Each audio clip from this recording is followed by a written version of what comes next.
සුබ දවසක් ඔයාලට. මං අද අරන් ආවේ රසම රස රිබන් කේක් එකක් හදාගන්න හැටි. කේක් දෙකක් හදාගන්නේ නැතුව එකම ට්‍රේ එකේ රිබන් කේක් එකක් හදාගන්න හැටි තමයි මං අද පෙන්නන්නේ. ඒ වගේම තමයි කේක් හදන්න අලුතෙන් ඉගෙන ගන්න කෙනෙකුට උනත් වරදින්නේ නැතුව හරියට කේක් එකක් හදාගන්න පියවරෙන් පියවර ටිප්ස් ගොඩක් එක තමයි අද මං කේක් එක අරන් ආවේ. එහෙනම් අපි ඉක්මනින්ම අවශ්‍ය ජාවය බලමු. පාන් පිටි ග්‍රෑම් 125යි, බටර් ග්‍රෑම් 125යි, සීනි ග්‍රෑම් 125යි, සාමාන්‍ය ප්‍රමාණයේ බිත්තර 2ක්, බේකින් පවුඩර් තේ හැන්දක්, වැනිලා තේ හැඳි 2ක්, ඒ වගේම pink colour, green colour food කලරින්, ෆ්‍රෙෂ් මිල්ක් මිලිලීටර 30යි. අපි දැන් මුලින්ම පාන් පිටි ටිකයි බේකින් පවුඩර් ටිකයි එකපාරක් හරි දෙපාරක් හරි හලා ගන්න ඕනේ. ඔයාලා මතක තියාගන්න කේක් එකක් හදනකොට පාන් පිටි ගන්නකොට එක්ස්පයර් ඩේට් එකක් තියෙන හුලං වැදිච්ච නැති අලුත් පිටි එකක්ම ගන්න. ඒ වගේම තමයි බේකින් පවුඩර් ගන්නකොටත් එක්ස්පයර් ඩේට් එකක් තියෙන හොඳ බ්‍රෑන්ඩ් එකක ඇක්ටිව් බේකින් පවුඩර් එකක් ගන්න. අපි මේ එකතු කරන ඉන්ග්‍රීඩියන්ට්ස් වලින් තමයි අපිට හොඳ ක්වොලිටි කේක් එකක් හදාගන්න පුළුවන් වෙන්නේ. ඒ ඉන්ග්‍රීඩියන්ට්ස් අපේ කේක් එකේ රසයට පෙනුමට බලපානවනේ. දැන් අපි මේ පිටි ටික හලා ගත්තට පස්සේ අපි කේක් එකේ අනිත් වැඩ ටික කරගන්නකම් මේ පිටි එක පොඩක් වහලා තියාගන්න. නැත්නම් හුලං වදිනකොට බේකින් පවුඩර් ඇක්ටිව් වෙන්න බලනවා. ඒ නිසා වහලා පැත්තකින් තියාගන්න. අපි දැන් බටර් ටික බෝල් එකට දාගමු. ඔගලා මේ බටර් ගන්නකොට ෆ්‍රිජ් එකෙන් එළියට ගත්ත ගමන්ම කේක් එක හදන්න පටන් ගන්න එපා. ගොඩක් දිය වෙනකන් ඉන්නත් එපා. රූම් ටෙම්පරේචර් එකට ආවට පස්සේ කේක් එක හදන්න පටන් ගන්න. දැන් අපි බටර් ටික පොඩක් මික්ස් කරගත්තට පස්සේ සීනි ටික ටික දදා බීට් කරන්න පටන් ගන්න ඕනේ. මේ විදිහට සීනි ටික ටික දදා එකම පැත්තට බීට් කරගන්න ඕනේ. වටේ තියෙන ඒවා මේ වගේ ස්පැචුලා එකෙන් එකතැනකට එකතු කරගන්න. දැන් අපි ආයෙත් මේ විදිහටම බීට් කරගමු. අනිත් එක ඔයගොල්ලෝ මතක තියාගන්න සීනි ගන්නකොට පොඩි කැට සීනි වලින් ගන්න. ලොකු කැට සීනි තියෙනවා නම් පොඩක් ග්‍රයින්ඩ් කරලා ගන්න. පොඩි කැට සීනි ගත්තිපහම තමයි අපිට මේ සීනි ටික ඉක්මනින්ම දිය කරගන්න පුළුවන් වෙන්නේ. මොකද කේක් එකේ සීනි කැට හිටිලා තිබ්බොත් එහෙම කේක් එක හයි වෙන්න බලනවා. මම දැන් ආයෙත් ඒ විදිහටම බීට් කරගන්නවා. අපි මේ බටරුයි සීනි ක්‍රීම් එකක් වගේ වෙනකන් බීට් කරගන්න ඕනේ. මම මීට කලින් ඔයගලන්ට රසවත් කේක් රෙසිපීස් කීපයක්ම අරන් ඇවිල්ලා තියෙනවා. කැරට් කේක්, චොක්ලට් ගනාෂ්, ඒවත් හරිම පහසුවෙන් හදාගන්න විදිය මම පැහැදිලි කරලා තියෙනවා. මම උඩින් කාඩ් එක දාන්නම්. ඔයාලට ඒවා බලන්න පුළුවන්. දැන් මම බටර් ටිකයි සීනි ටිකයි බීට් කරගෙන ඉවරයි. දැන් අපි මේ වෙලාවේදී බිත්තර ටිකක් දාලා බීට් කරගන්න ඕනේ. වරකට එක බිත්තරේ ගානේ දාලා මේ විදිහට කලින් වගේම එකම පැත්තට බීට් කරගන්න. සීනි කැට ඉතිරි වෙලා තියෙනවා නම් මේ වෙලාවේදී ඒ ටිකක් දිය කරගන්න. එක බිත්තරයක් විනාඩියක් දෙකක් වගේ වෙලාවක් බීට් කරගත්තාම ඇති. දැන් මම අනිත් බිත්තරෙත් දාගන්නවා. ඔගලා මේ බිත්තර ටික හොඳට බීට් කරගත්තට පස්සේ පොඩ්ඩක් බැටර් එක අතින් අල්ලලා බලන්න සීනි කැට හිටලා තියෙනවද කියලා. සීනි කැට කැට තියෙනවා වගේ කියලා දැනුනොත් ආයෙත් පොඩි වෙලාවක් බීට් කරගන්න. ඒකයි මම මුලින් කිව්වේ පොඩි කැට සීනිම ගන්න කියලා. එතකොට අපිට මේ සීනි ටික ඉක්මනින්ම දිය කරගන්න පුළුවන්. මම දැන් බිත්තර ටික හොඳට බීට් කරගෙන මේ තියන්නේ. මගේ සීනි ටිකක් දැන් හොඳට දිය වෙලා තියෙන්නේ. දැන් මම මේ වෙලාවේදී වැනිලා තේ හැඳි දෙකකුත් එකතු කරගන්නවා. ඒකත් හොඳට මික්ස් කරගන්න. ඔයගොල්ලෝ මේ එසන්ස් ගන්නකොටත් හොඳ බ්‍රෑන්ඩ් එකක් තියෙන එසන්ස් ගන්න. මොකද මේ බටර් කේක් එකට හොඳ රසයක් සුවඳක් එන්නේ මේ වැනිලා වලින් තමයි. ඒ නිසා මේ ඉන්ග්‍රීඩියන්ට්ස් තෝරගන්නකොට හොඳ බ්‍රෑන්ඩ් එකක ඒවා තෝරගන්න. දැන් මම වැනිලා ටිකත් මික්ස් කරගෙන ඉවරයි. දැන් අපි කලින් හලාගත්ත පාන් පිටි ටිකත් මේකට මික්ස් කරගමු. පාන් පිටි ටික ඔක්කොම එකවර එකතු කරන්න එපා. ටික ටික එකතු කර කර මේ වගේ ස්පැචුලා එකකින් ෆෝල්ඩ් කරගන්න. තුන් පාරකට වගේ පිටි ටික එකතු කරගන්න.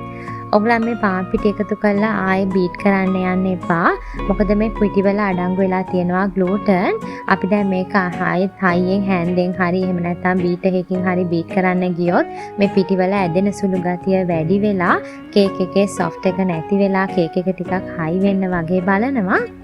අනිත් එක අපි මේ සීනි, බිත්තර, බටර් කලින් බීට් කරගෙන තියෙන නිසා ආයෙත් බීට් කරන්න පටන් ගත්තොත් එහෙම මේ කේක් එක අපිට ලස්සනට පිපෙන්නේ නැතුව කේක් එක බහින්න වගේ බලනවා. ඒ නිසා අනවශ්‍ය විදිහට බීට් කරන්නවත් හැන්දෙන් තදී මික්ස් කරන්නවත් යන්න එපා. මේ විදිහට පරිස්සමට ෆෝල්ඩ් කරගන්න. දැන් මම පිටි ටිකත් ඔක්කොම මික්ස් කරගෙන තියන්නේ. දැන් අපි මේ වෙලාවේදී ෆ්‍රෙෂ් මිල්ක් ටික එකතු කරගන්න ඕනේ. ෆ්‍රෙෂ් මිල්ක් ටිකත් ඔක්කොම එකවර එකතු කරගන්න එපා. මම මිලිලීටර 30ක් එකතු කරගත්තා.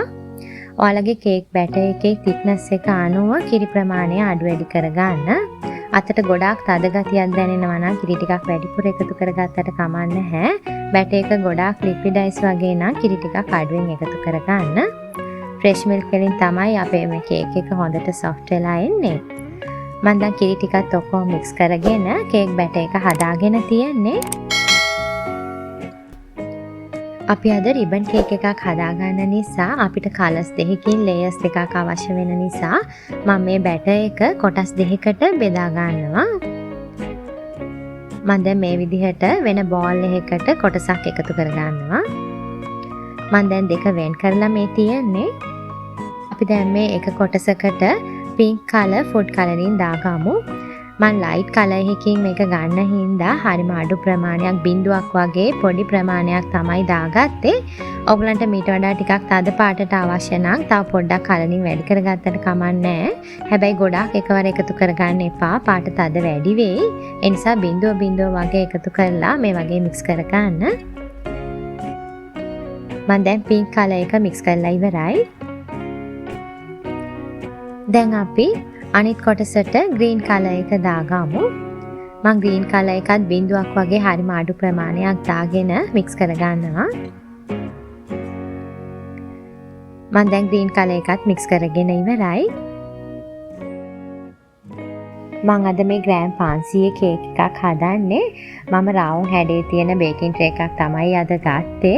අඟල් 7ක් විශ්කම්බේ තියෙන අඟල් 2ක් උස තියෙන බේකින් ට්‍රේ එකට බටර් ටිකක් ගාලා ඔයිල් පේපර් එකක් දාලා ලෑස්ති කරලා තියෙනවා. අපි දැන් මුලින්ම බේකින් ට්‍රේ එකට කොළ පාට ලේයර් එක දාලා ඒක ටිකක් ස්ප්‍රෙඩ් කරගෙන උඩ ලස්සනට නීට් කරගන්න ඕනේ. මේ අතරම oven එක සෙල්සියස් අංශක 180ට විනාඩි 10ක් ප්‍රීහීට් වෙන්න දාගන්න. කොළ පාට ලේයර් එක නීට් කරගත්තට පස්සේ මම උඩින් රෝස පාට ලේයර් එකක් දාලා ඒකත් උඩ ලස්සනට නීට් කරගන්නවා. ඔයගලන්ට අවශ්‍ය නම් එක සමාන බේකින් ට්‍රේ දෙකකට මේ පාට දෙක දාලා ඊට පස්සේ බේක් කරගෙන එක උඩ එක තියලා සෑන්ඩ්විච් කරලා රිබන් කේක් එක හදා ගන්නත් පුළුවන්. හැබැයි ගොඩක් අය මගෙන් අහලා තිබ්බා එකම බේකින් ට්‍රේ එකක එකම වෙලාවෙදී කොහොමද රිබන් කේක් එකක් හදාගන්නේ කියලා. ඉතින් ඒ අය වෙනුවෙන් තමයි මම අද මේ වීඩියෝ එක අරන් ආවේ.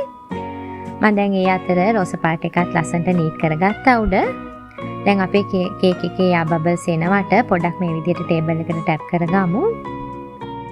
ඔයාලා මේ කේක් එක බේක් කරගන්නේ පොඩි oven එකක නම් කේක් එක උඩින් ෆොයිල් පේපර් එකකින් කවර් කරගන්න. මොකද පොඩි oven වල උඩ කොයිල් එක බේකින් ට්‍රේ එකට කිට්ටු වැඩි වෙනවා. එතකොට කේක් එක උඩ ඉඳලා බේක් වෙනකොට උඩ ටිකක් පිච්චෙන්න වගේ බලනවා. ඒ නිසා උඩින් කවර් කරගෙන බේක් කරගන්න. දැන් අපි ප්‍රීහීට් කරගත්ත oven එකේ සෙල්සියස් අංශක 180ට මේක විනාඩි 25-30ත් අතර වෙලාවක් බේක් කරගන්න ඕනේ. oven එකෙන් oven එකට ටෙම්පරේචර් එක ටයිම් එක වෙනස් වෙන්න පුළුවන්. ඒ නිසා ඒ ගැන සැලකිලිමත් වෙන්න. දැන් මම මේ කේක් එක විනාඩි 25ක් බේක් කරගත්තා. මම දැන් ටූත්පික් එකක් ගහලා බලනවා. ටූත්පික් එක ක්ලියර්වට එනවා කියන්නේ මගේ කේක් එක හොඳට බේක් වෙලා. මම දැන් කේක් එක oven එකෙන් එළියට අරන් කෝලින් රැක් එකේ දාලා නිමෙන්න තියාගන්න යන්නේ. මම දැන් කේක් එක හොඳටම නිමුණට පස්සේ පීස් එකක් කපන්න යන්නේ. මගේ කේක් එක නම් හරිම soft එකට හරිම රසට ලස්සනට තියෙනවා. ඉතින් ඕගොල්ලොනුත් මේ වගේ ලස්සන රිබන් කේක් එකක් හදලා රස බලලා මට ලයික් එකක් කමෙන්ට් එකක් දාන්න. මගේ YouTube channel එක subscribe කරලා ළඟම තියෙන bell icon එක click කරන්න අමතක කරන්න එපා. මම නැවතත් මේ වගේ රසවත් වීඩියෝ එකක් අරන් එනකම් ඔයාලා සතුටින් පරිස්සමෙන් ඉන්න. සුබ දවසක්.